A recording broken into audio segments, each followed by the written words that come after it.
Donc pour ceux qui ne connaissent pas Paris Habitat, je vais juste évoquer rapidement, resituer un peu pour resituer un peu dans quel contexte en fait, on met en œuvre notre stratégie bas carbone. Donc Paris Habitat, c'est un acteur majeur du logement social à Paris. On gère 50 du parc social parisien, ce qui revient à loger un Parisien sur 9. Et on représente à peu près 120, enfin on représente un peu plus de 125 000 logements sur Paris et sa région parisienne, mais 90 sur Paris intramuros. C'est un groupe qui comprend également 2 filiales et la filiale Aximo qui est plus spécialisée sur la gestion du diffus à Paris, et Habitation Confortable qui est en charge des résidences, spécifiques, type résidence étudiante ou foyer. Et également une fondation qui est dédiée à l'action recherche pour, une ville solidaire, collaborative, durable et inclusive. Donc, comme je disais, c'est une activité diversifiée pour répondre à différents besoins, du territoire. Hem, la priorité, est de produire une offre de logement pour tous, ce qui est sur le territoire parisien qui devient de plus en plus difficile compte tenu de la densité parisienne. Donc les différents moyens pour y arriver passent par la construction neuve, mais également par l'acquisition de propriétés privées ou l'acquisition d'immeubles, via la préemption, par la ville, d'immeubles qui sont sur le marché. La transformation de bureaux ou d'autres locaux d'activité ou voire parfois de garages. On a également des projets qui sont donc convertis en logements ou partiellement démolis ou restructurés pour être transformés en logements. Et puis, on travaille également sur notre propre foncier, en optimisant le foncier, alors le foncier bâti ou le foncier libre. L'ensemble de nos projets intègrent également des équipements de la ville, type crèche, gymnase, école et autres, conservatoire, centre de santé, services divers. Parmi également donc l'activité de maîtrise d'ouvrage, nous construisons des résidences pour le compte du Crous, ou d'autres, donc en ce qui s'agit des résidences étudiantes pour le compte du Crous. Quand c'est sur Paris, c'est Crous Versailles ou d'autres Crous quand on est en banlieue, et également des résidences pour, les jeunes travailleurs type foyer, les EHPAD, heu, voilà. Donc c'est juste un petit peu pour bâtir le contexte. L'ensemble de ces activités, sont développées, à travers un engagement assez fort depuis de nombreuses années, vers la transition écologique, dans le cadre de la transition écologique. Nous sommes effectivement mettons en œuvre nos projets dans le cadre du plan climat de la ville de Paris et nous sommes signataires d'un certain nombre de chartes, qui embarquent les ODD, les objectifs de développement durable, plus spécifiques, au secteur de l'aménagement et de la construction. Donc ces objectifs de développement durable, je vais passer rapidement, vous les connaissez tous, c'est, la frugalité, préservation des ressources, l'économie circulaire, le réemploi, les matériaux biosourcés, le bois également, la biodiversité, les îlots de fraîcheur, toute la question aussi de la thermique d'été et des canicules, la gestion des canicules et de la résilience du bâtiment, la sobriété énergétique bien évidemment, mais également aussi, les questions liées, qui sont liées aussi à la frugalité, la préservation des ressources et l'économie circulaire, tout ce qui concerne la réversibilité, l'évolutivité dans le cadre de la conception de nos bâtiments. Alors pourquoi donc là, je vais faire un focus plus particulier sur le bois. Pourquoi le bois dans le cadre de notre stratégie bas carbone, hein, puisqu'il y a d'autres on a vu qu'il y avait plusieurs leviers pour dans le cadre de la décarbonation de notre patrimoine. Alors nous nous sommes intéressés, à la filière bois, parce qu'on construit dans la densité. Comme je le disais, on construit sur la densité. Il y a aussi la question de la réhabilitation d'un parc qui est ancien et varié avec, ses spécificités, ses caractéristiques, constructives et ses fragilités. Et puis bien évidemment l'objectif de limiter l'empreinte carbone de notre activité, d'offrir un habitat confortable, il manque un N, et sain, limiter l'énergie grise et puis, préserver les ressources futures, mais également soutenir la filière, et plus particulièrement la filière locale.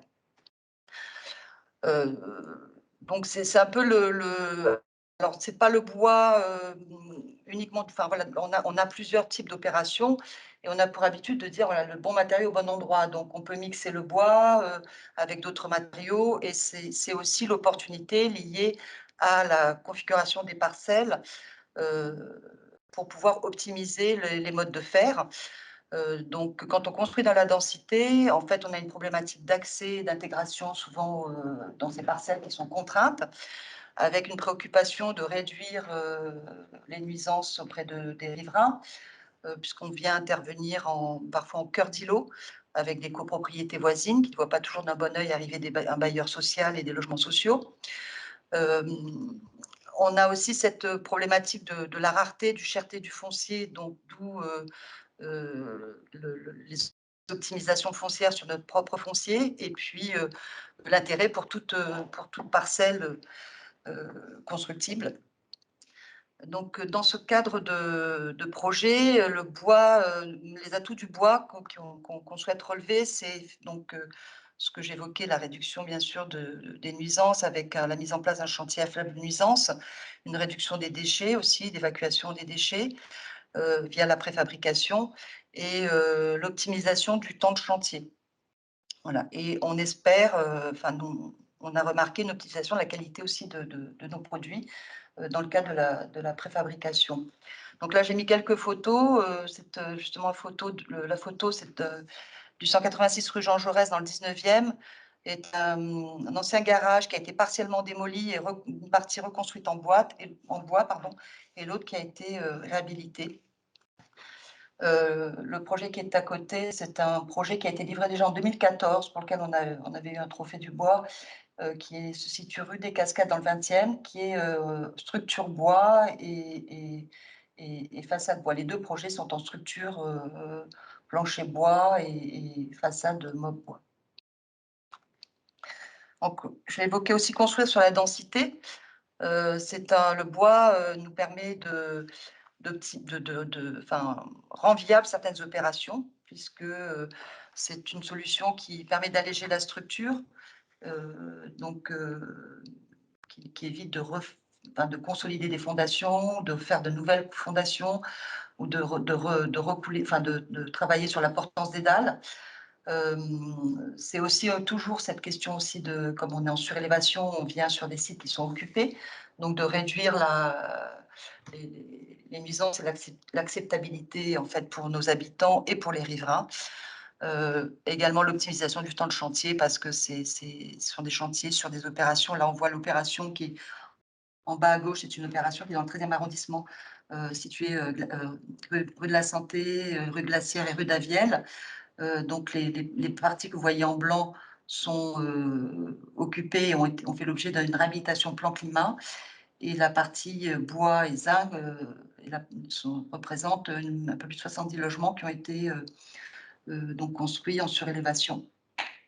Ça nous a permis, c'est aussi l'opportunité de financer partiellement aussi le plan climat, puisqu'on vient finalement, on s'affranchit de l'acquisition d'un foncier, puisqu'on construit sur notre propre foncier.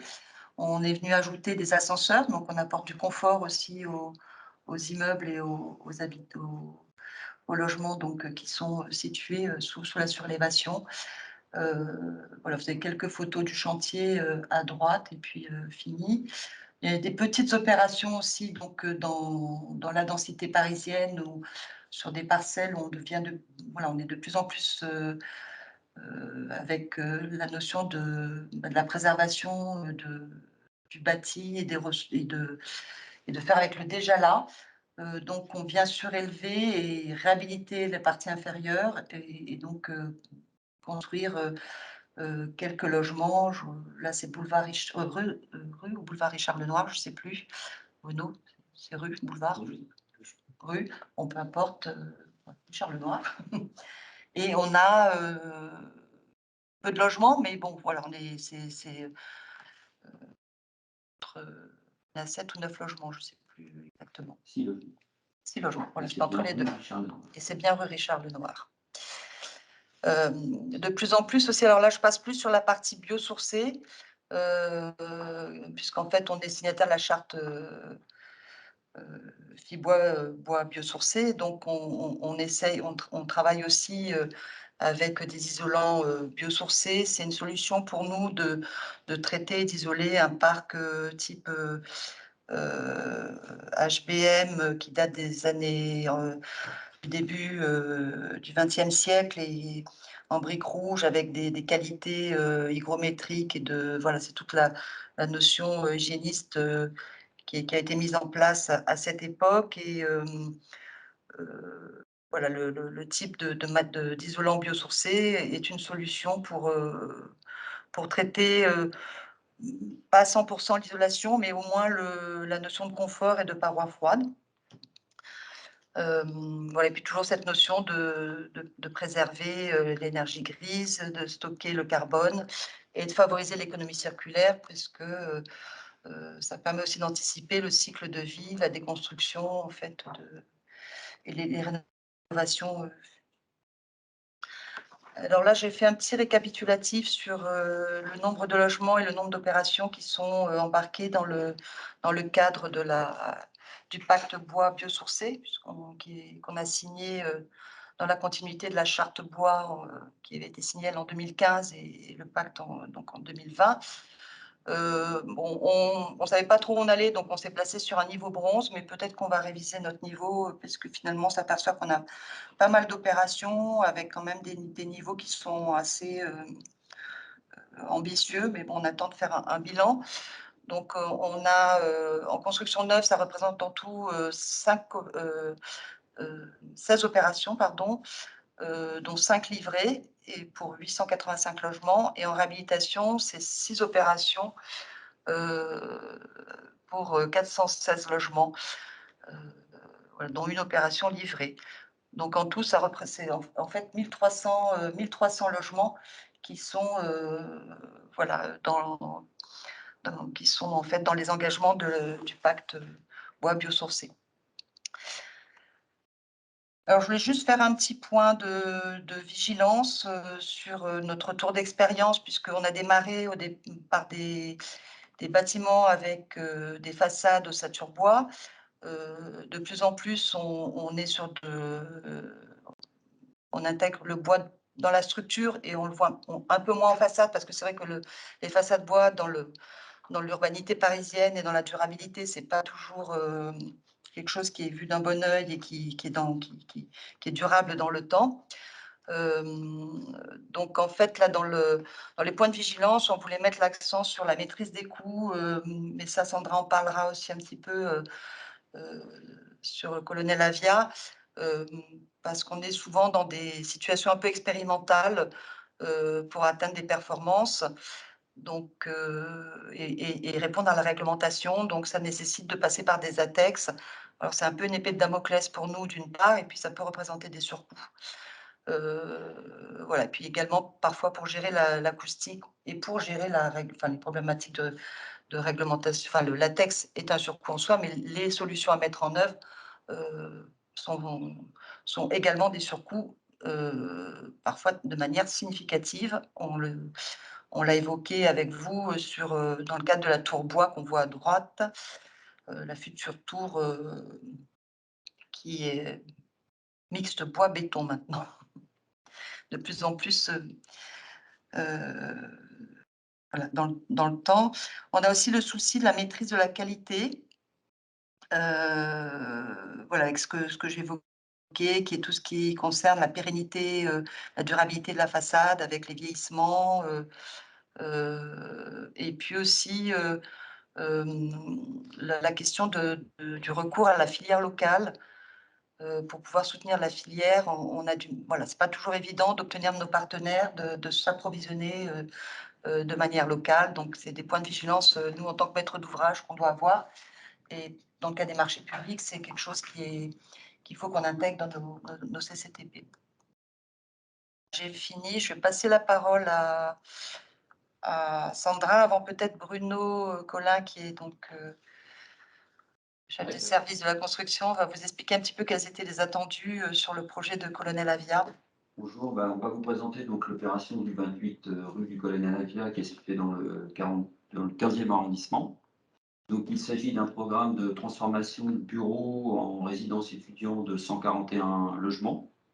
On se trouve sur une parcelle, un foncier de Paris Habitat sur lequel nous avons, 611 logements, occupés et également un immeuble de bureaux, qui est, construit, en 1970 et qui fait l'objet, de ce projet.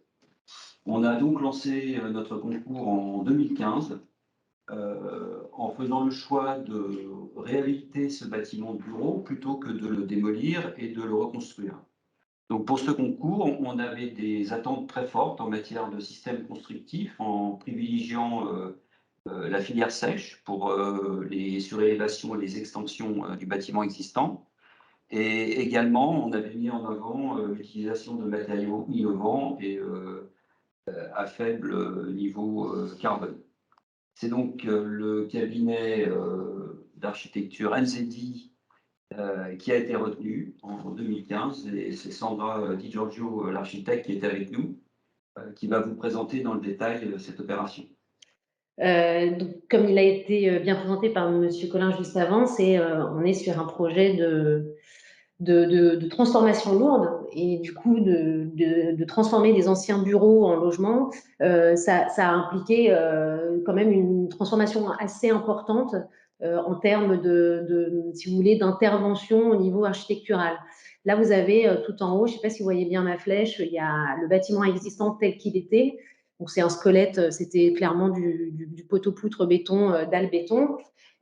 Et puis, il a fallu, si vous voulez, évider une certaine partie du squelette existant pour faire rentrer la lumière, parce que vous aviez un vis-à-vis tellement fort qu'en faire du logement là-dedans, c'était presque pas possible si on ne touchait pas un petit peu une partie du bâtiment sur la courbe du soleil. Donc, ce que vous voyez en rouge sur la gauche, là, c'est la partie qu'on a enlevée.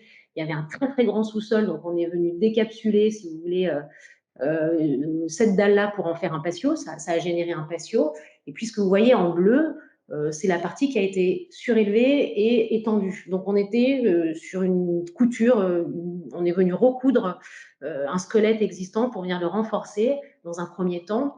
Et ensuite, dans un second temps, toute la partie que vous voyez ici, qui était restante, hein, on voit bien la phase chantier où finalement le squelette conservé l'intervention était assez forte. On est venu le remplir de panneaux bois avec de l'isolant paille. Alors pourquoi la paille? Déjà pour deux raisons. La première, c'est qu'on est une agence qui avions déjà fait juste avant un projet en paille.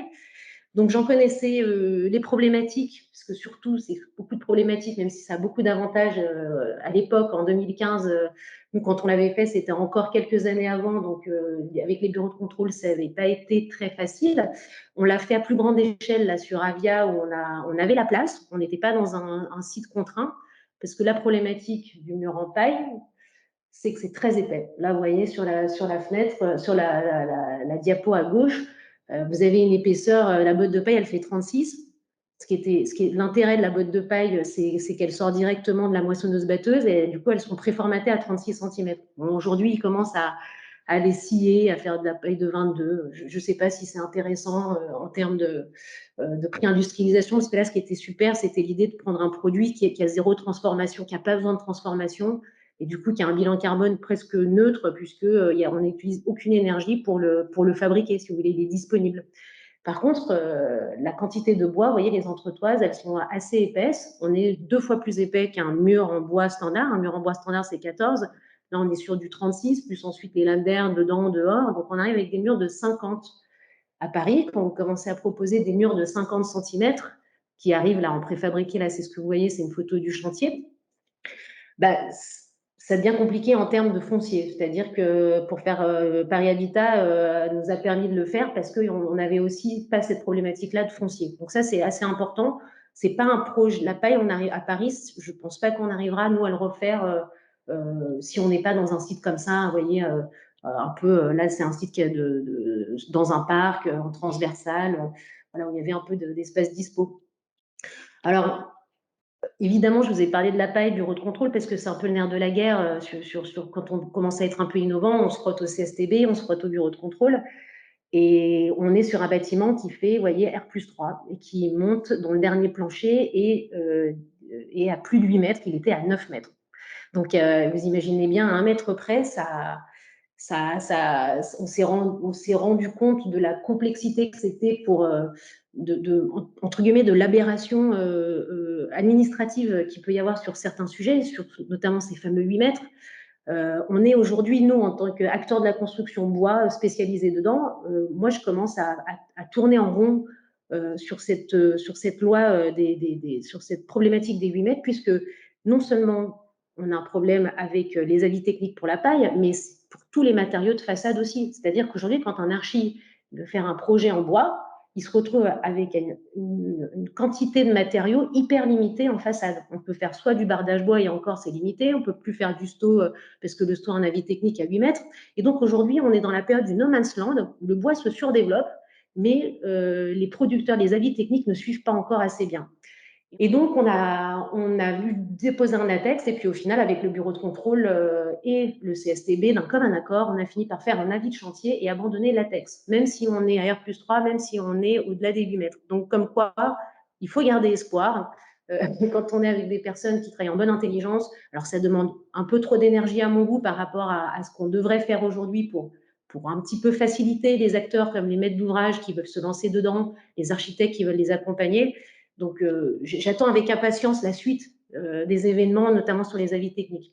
Donc là, vous voyez, on a des façades qui sont à l'image du système constructif. On est venu travailler le bardage bois avec des épines pour retranscrire un petit peu le fait que c'était construit en bois, qu'on a montré. Et puis aussi, on est aussi allé travailler avec du Stovantec. Donc le Stovantec, c'est des panneaux blancs. C'est un support rigide sur lequel vous pouvez enduire. Et là-dessus aussi, on peut monter au-delà des 8 mètres, mais ça coûte hyper cher. Donc, on se retrouve avec des bâtiments en enduit qui ont des prix de bardage presque plus chers que du bardage métallique. À un moment donné aussi, ça devient hyper compliqué de pouvoir proposer des façades assez simples. Donc là, vous voyez l'effet que vous avez de l'enduit hyper classique, mais ce qu'il faut savoir, c'est qu'en fait, ça coûte aussi cher qu'un bardage métallique sur ce projet-là. Je vous ai mis cette image-là pour vous montrer comment est-ce qu'on peut barder, enduire en tout cas sur lame d'air. Hein, c'est un enduit sur lame d'air, clairement, c'est pas un enduit sur de la laine de bois, puisque je ne pouvais pas mettre de l'enduit sur de la laine de bois, parce que c'était au-dessus des 8 mètres. Donc vous voyez, on arrive à des choses qui sont compliquées à gérer en termes de budget. On aurait pu faire moins cher si on avait eu des portes un peu plus ouvertes avec les mêmes résultats. Et là, vous avez du bardage. Il faut savoir que le bardage acier, on peut le faire, mais pas la cassette aluminium, on ne peut pas le faire. Donc, il y a plein de petites choses comme ça qui se contredisent.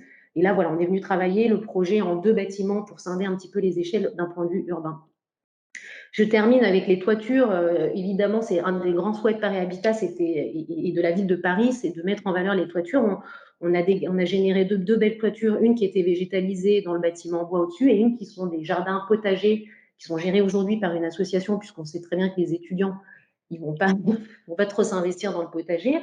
Au niveau des circulations, on a essayé de les travailler toujours en lien avec le paysage, voilà, c'est vraiment on n'est jamais dans un bâtiment avec des circulations fermées. Alors là, l'idée, c'est d'avoir cette sensation que quand on rentre dans son immeuble, on ne rentre pas dans un immeuble classique, standard.